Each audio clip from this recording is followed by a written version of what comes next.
Assalamu alaikum, Doctor. It's my honor to standing here asking this question. And at the same time, I'm very sad to ask this question.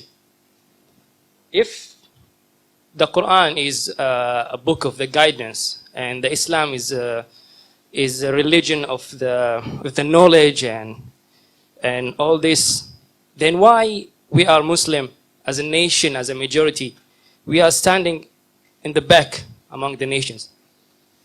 Why when we compare our nation with the other nations, we see a big hole between us and them?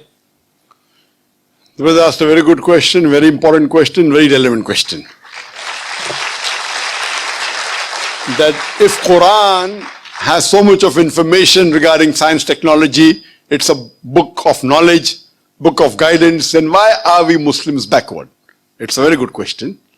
The reason is, if we look back into the history, from the 8th to the 10th century, we read in the historical books, the Europeans, they called it as the Dark Ages. Dark for whom? Dark for the Europeans. The Arabs, the advancement they made in science and technology was phenomenal. If you had to know about science, if you want to do research of science, you had to learn Arabic. Like how today we learn English. At that time, the Muslims were on top of the world because we were close to Qur'an and Sunnah. Today, the reason the Muslims are backward is because we are far away from Qur'an and Sunnah. So Qur'an is not to blame, you and I are to blame.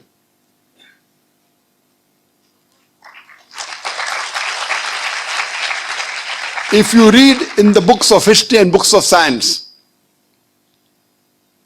I said in my lecture, Ibn Nafis, 600 years after the Quran was revealed, was the first to describe the blood circulation. In a textbook, we know about William Harvey, we don't know about Ibn Nafis. So two reasons. Number one, Muslims have gone away from Quran Sunnah. Number two, media.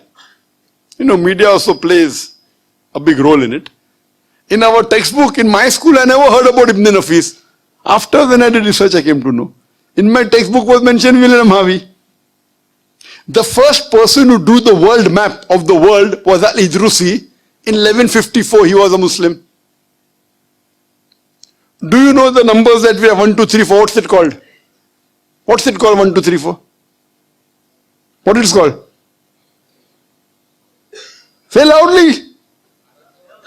Arabic numerals. How we have Roman numerals? 1, 2.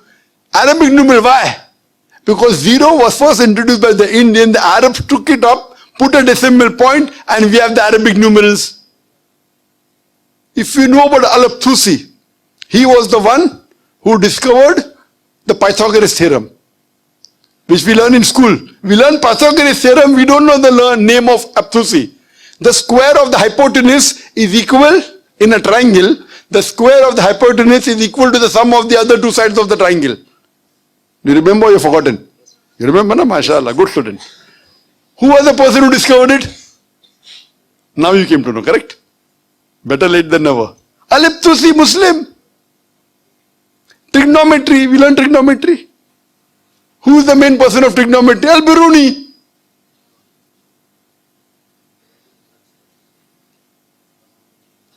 We learn chemistry. Who's the father of chemistry?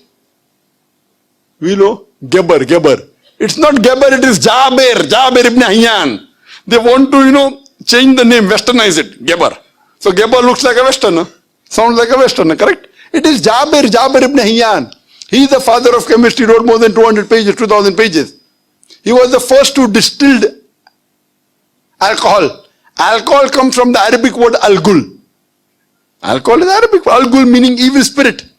He distilled it. How many people know about Al-Kindi? At the time when Newton, who's the biggest scientist in the world history, Newton said all laws are absolute. Al-Kindi said no, all laws are not absolute, they are relative. Later on, Albert Einstein came. All have heard about Einstein. How many of us have heard about Al-Kindi? The two brothers, Muhammad Ahmad and Hassan Shakir, they told the area of the earth from an angle at the Red Sea. At a time when we didn't even know sure whether the earth was spherical or not. At that time they told the area of the earth which was quite accurate. If you read about Ali ibn Abbas, he wrote 2,000 pages on medicine. If you know about Ali ibn Sina, Avicenna sounds like a Westerner name. It's Ali ibn Sina, Aristotle of the East.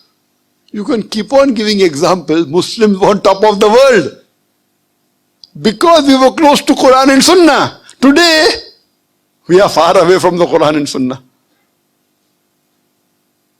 That time, if you wanted to get advanced in science and technology, it was compulsory you learnt Arabic. Arabic was the language on top of the world. Today, where is it? Who's to blame? We are to blame. So my request to all the Muslim brothers and sisters, you go back to the Quran. Study the Quran. Quran is the most positive book in the world. It's a proclamation to humanity. It's a fountain of mercy and wisdom. It's a warning to the heedless. It's a guide to the erring. It's an assurance to those in doubt. It's a solace to the suffering and a hope to those in despair. You can get all these benefits only if you read the Quran with understanding. If you don't know Arabic, read the translation of the Quran in the language you understand the best. Implement it, inshallah, it will be a guidance for you for your full life and you'll see your life change. Hope that answers the question.